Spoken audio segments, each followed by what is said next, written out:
अस्सलाम वालेकुम नाज़रीन, मैं हूं एडवोकेट ज़ुबैर कुंदी।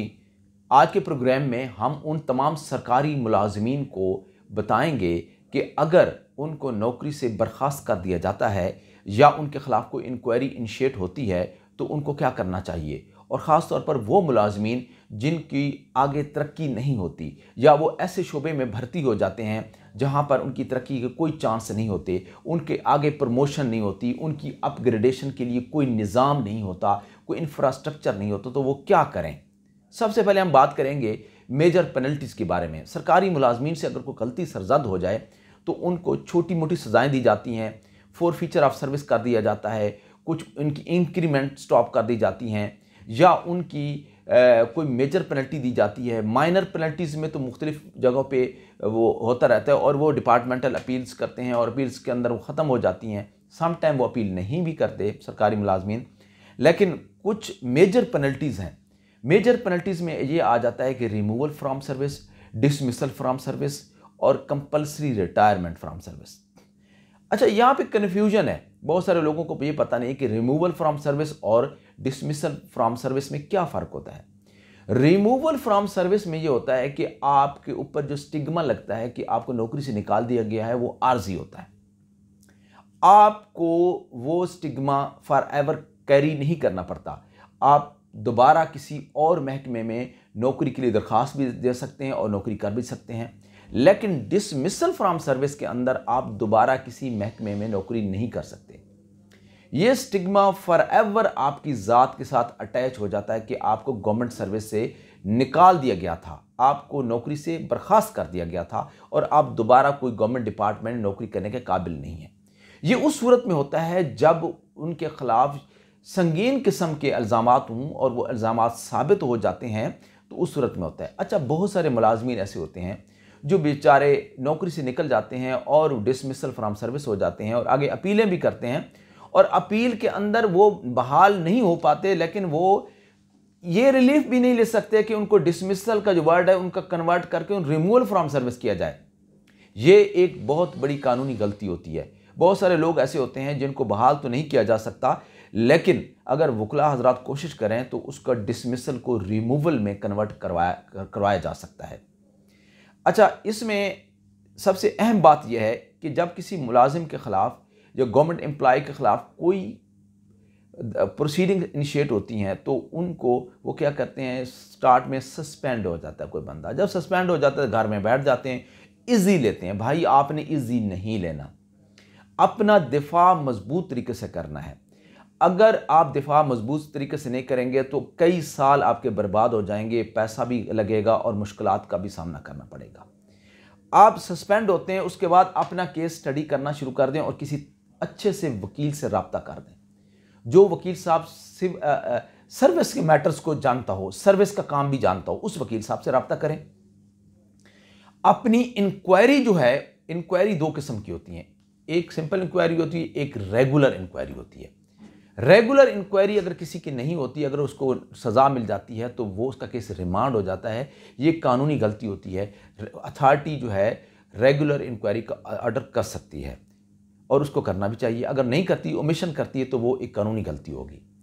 अगर किसी के खिलाफ को रेगुलर इंक्वायरी इनिशिएट हो गई है तो उसको ईजी ना ले, उसके ऊपर जितने भी कानूनी उसके हकूक़ हैं वो उसको इस्तेमाल करे।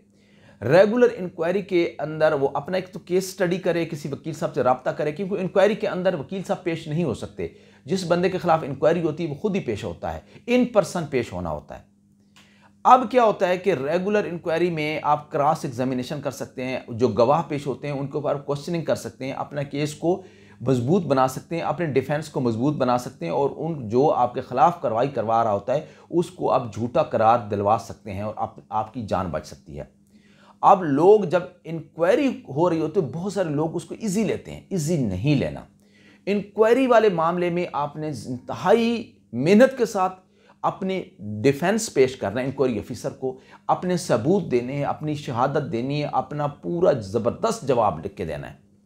आपको जो चार्जशीट दी जाती है कि आपके खिलाफ ये इल्ज़ाम है और इन इल्ज़ामात के ऊपर क्यों ना हो आपको नौकरी से निकाल दिया जाए या इस इल्ज़ाम का आपको ये मामलात आपके साथ हो सकते हैं, तो उन इल्ज़ामात का आप नहायत तसल्ली बख्श जवाब दें। आपको जो शोकाज नोटिस होता है, पर्टिकुलरली शोकाज नोटिस को इजी नहीं लेना चाहिए। शोकाज नोटिस के अंदर लिखा होते हैं कि ये इल्ज़ाम आपके ऊपर हैं, इन इल्ज़ाम के ऊपर ये रिजल्ट, ये कॉन्सिक्वेंसेस आपको भुगतना पड़ सकते हैं, ये आपको नताइज सामना करना पड़ सकते हैं। तो उन तमाम इल्ज़ामात का भरपूर तरीके से जवाब दें और उनको आप डिफ्यूज़ करें अगर आप सच्चे हैं तो, और आप उसका इंतहा का दिफा करें। अब होता यूँ है, लोग डिसमिस हो जाते हैं या रिमूवल फ्रॉम सर्विस हो जाते हैं, या उनकी इंक्रीमेंट का जो है ना वो उनकी रोक दी जाती हैं, फॉरफीचर ऑफ सर्विस हो जाती है, रिडक्शन फ्रॉम द डेजिग्नेशन हो जाता है, अपर ग्रेड से उनको लोअर ग्रेड में कर दिया जाता है। फिर उनकी दौड़ें लगती हैं कि वकील साहब अब अपील में कुछ करें। और भाई आपने नीचे अपना केस ख़राब किया होता है, ऊपर आके आप उसको ज़ोर देते हैं, तो वो चीज़ गैर मुनासिब हो जाती है। अपना केस का नीचे से अच्छा दिफा किया करें। अच्छा, ये तो आपको समझ आ गई। अब हम आपको बताते हैं कि कुछ लोग जो होते हैं, जो बेचारे भर्ती होते हैं, जैसे स्टोर कीपर को भर्ती हो गया, पूरी ज़िंदगी वो स्टोर कीपर रहता है, बेचारा पूरी ज़िंदगी अपने आप को कोसता रहता है कि मैं स्टोर कीपर भर्ती हुआ था, मैं कुछ और भर्ती होता, मेरी कोई प्रमोशन ही नहीं है। तो ऐसी बात नहीं है। एक ग़ालिबन 14, 12, 18 का एक नोटिफिकेशन है, उसके अंदर ये कहा गया है कि जो बंदा अगर कोई क्लर्क है तो, या स्टोर कीपर है, या इस तरह का कोई ऐसा बंदा है जिसकी आगे पोस्ट की अंदर उसकी प्रमोशन नहीं है, उसकी कोई अपग्रेडेशन नहीं है। अपग्रेडेशन और प्रमोशन में इंतहा का फ़र्क होता है, ये अलग अलग चीज़ें हैं। अपग्रेडेशन आपका राइट नहीं है, लेकिन अपग्रेडेशन आपकी हो सकती है, पॉलिसी के अंडर होती है। अब पॉलिसी बन चुकी है, आपकी अपग्रेडेशन हो सकती है। सुप्रीम कोर्ट ऑफ पाकिस्तान ने भी हाल ही में एक जजमेंट में करार दिया है कि जजमेंट जिसमें अमानुल्लाह खान बनाम डायरेक्टर हॉस्पिटल वगैरह के उन्वान से एक जजमेंट आई है। उस जजमेंट में यह करार दिया गया है कि अब किसी की जो अपग्रेडेशन है वो डिपार्टमेंट के ऊपर लाजिम है। डिपार्टमेंट किसी को पूरी ज़िंदगी एक ही स्केल में रिटायर नहीं कर सकता। अब उसके लिए आपको कोशिश करनी चाहिए, आप एक एप्लीकेशन दें अपने अथॉरिटी को कि जी फ़लाँ पॉलिसी के तहत और फ़लाँ जजमेंट के तहत आप मुझे ये मेरा राइट दें। अगर ऊपर कोई ओहदा नहीं है तो उसमें सुप्रीम कोर्ट ऑफ पाकिस्तान ने यह करार दिया है कि उसी जहां वो काम कर रहे हैं वहीं पे उसका स्केल अपग्रेड कर दें, उसकी तनख्वाह बढ़ा दें, ताकि उसका नौकरी के अंदर दिल लगा रहे और वो बेचारा महरूमी का शिकार ना हो। और ये डिपार्टमेंट करने का पाबंद है, और डिपार्टमेंट खुद से जनरेट करेगा, फंड का बहाना भी नहीं बना सकता डिपार्टमेंट।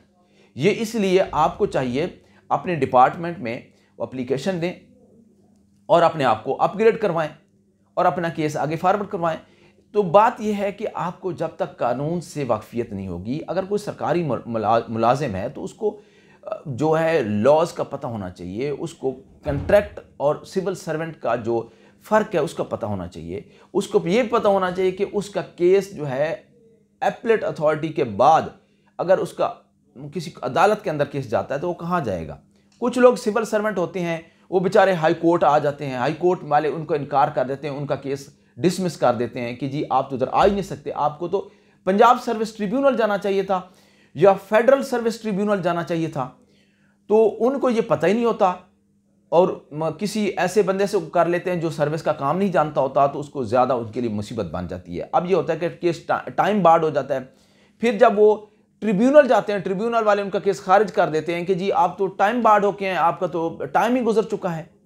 तो खुदारा अपने हकूक़ को पहचानिए और आपको जो कवानीन हैं, जो पॉलिसीज़ हैं, उनका पता होना चाहिए।